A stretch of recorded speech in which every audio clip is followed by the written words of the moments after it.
Yo, what's good? As you can see, I'm actually holding my phone while recording this video. But I just finished watching the last episode of Dragon Ball Daima, episode 20, titled Maximum. Now, this is the last episode, so, we won't be getting another more like movies or shows for a while, until they decide to announce Dragon Ball Super again, the return for the anime. But I just want to make a review for it. Now, overall, I would say Dragon Ball Daima is a decent show. It has its problems. I still think I would say it's better than Super Dragon Ball Heroes, but as for all the other Dragon Ball shows, I think it's the worst. But this did give us some incredible moments, some beautiful animation and fight choreography. So, yeah, let's get into it. So, we start this episode off with Super Saiyan 4 Adult Goku, which is incredible. Even though, some people are like shitting on the new design for Super Saiyan 4. I like it. Do I think it's better than the original design? No. But it's not bad. It's still pretty cool. And yeah, this whole episode, well, the beginning of the episode was just straight action. Goku versus Goma. Now, it was amazing. It was amazing. It ends essentially with Goku blasting a hole through Goma and it breaking all the barriers of all the demon realms, creating one big giant hole. But then that wasn't enough to stop Goma because the third eye is just that OP, I guess. And the person who ends up saving the day is Majin Ku when he uses a book to hit the back of Goma's neck 3 times, which plops out the third eye. Yeah. So it turns out Majin Ku saves the day.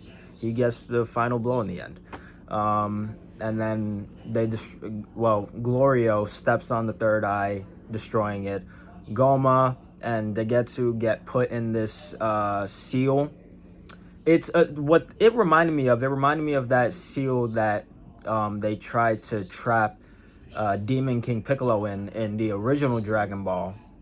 It's very similar to that, if not the exact same. So that's a nice little neat callback for people who remember that from the OG Dragon Ball days.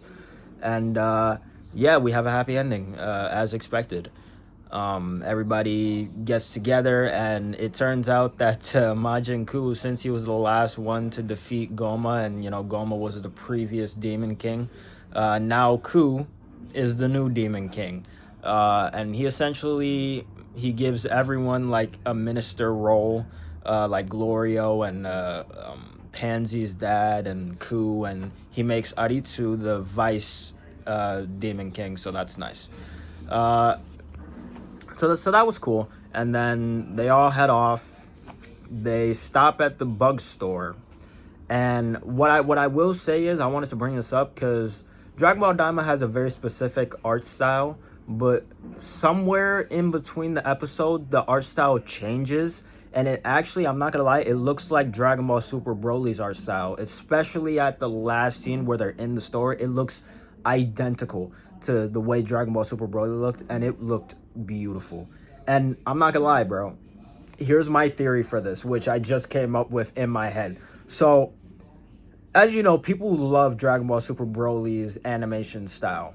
And the fact that this switched to that type of animation style makes me think that when Dragon Ball Super eventually comes back for the Moro arc and the, Gas arc and the, future arcs to come with Black Frieza and all that shit, what if this was the animators giving us a slight little nudge telling us that Dragon Ball Super is actually going to have Broly's style of animation, because that would be beautiful.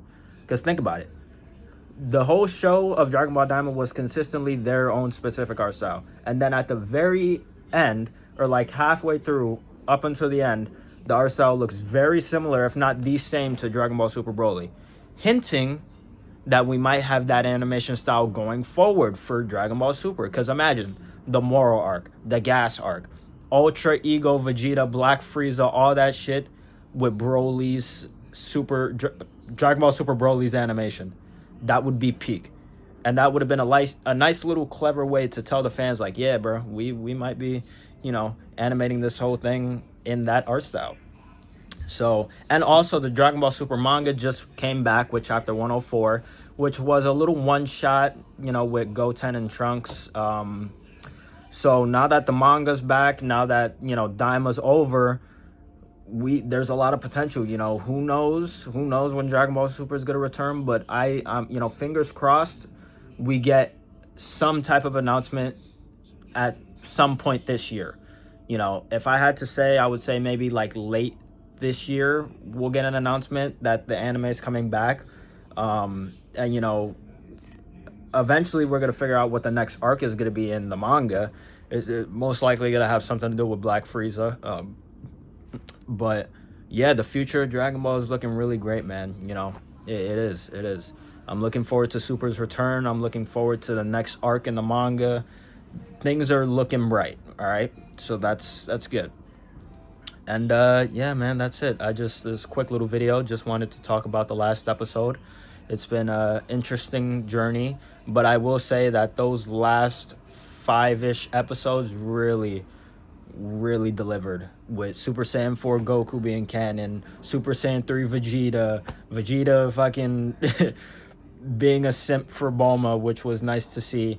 You know, we also got some nice moments with Glorio wishing them back to be adults again, and Piccolo's always fucking aura farming, and you know, overall just these nice little moments with side characters that's fun to see, like Super Saiyan 3 Majin Buu and Ku saving the day in the end and becoming the new Demon King, which nobody, even especially me, I didn't expect that to be the outcome, but I'm not complaining. So yeah, man, that's it. I'm excited for the future of Dragon Ball. You know, rest in peace Akira Toriyama. This was his last project that he was really involved in, from my knowledge. So, you know, it was a beautiful send off, truly.